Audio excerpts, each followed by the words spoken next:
100% of our miles driven have been covered by our own solar panels, and that is awesome. I feel like not enough attention here on YouTube is put on your home charging setup. Like, there's videos about it, but I don't think there's enough people that truly understand that you should lean in hard. Like, a big part of getting the Tesla Model Y, I feel like, in doing it big and doing it right is having the wall connector and having enough solar to cover, 80, 90, 100% of your miles driven.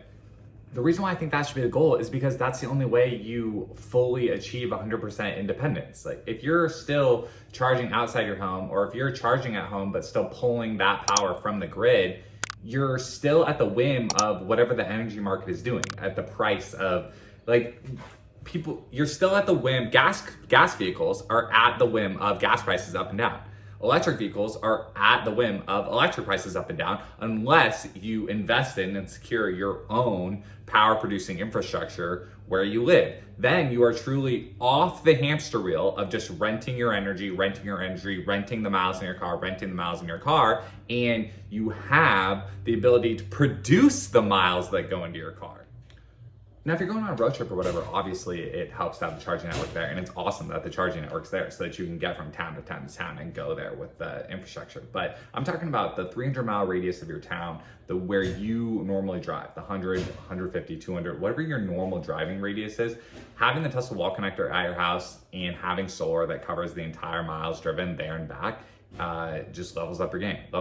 And another way that the Tesla wall connector levels up your game is it gives you the full range of motion of being able to charge from 5 amps to 48 amps so that your charge can follow the solar curve of your house. Because when I have this term called grid optional. I'm not sure if it's going to catch on or whatever, or honestly probably other people already use it, but grid optional is where it's positive to be able to pull from the grid and positive to be able to pull from the sun. The goal is not to be off grid. The goal is to have both.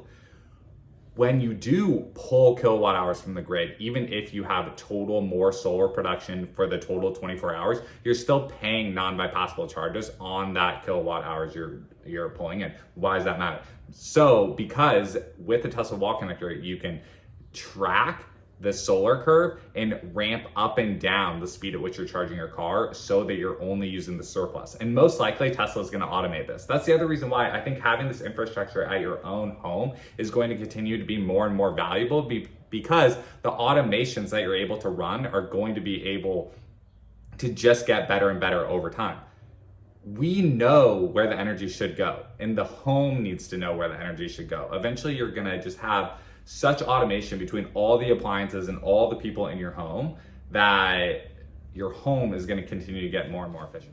This is getting a little philosophical, but I truly believe the world has an abundance of energy and human ingenuity. We have an abundance of human ingenuity. And so just figuring out how to plug things in where they are and reduce waste is going to get better and better and better over time. And it starts, in my opinion, with where we live every day. Like, I spend the majority of my time here at this house. And so the dollars and money that I can spend on making this home better and this place more efficient, and then the vehicle that I use to move around better and more efficient, is literally the highest ROI thing I could do for myself and for the community around me. And having top of the line home charging stuff at your home and solar that covers all your miles driven, I think is the best way to do that.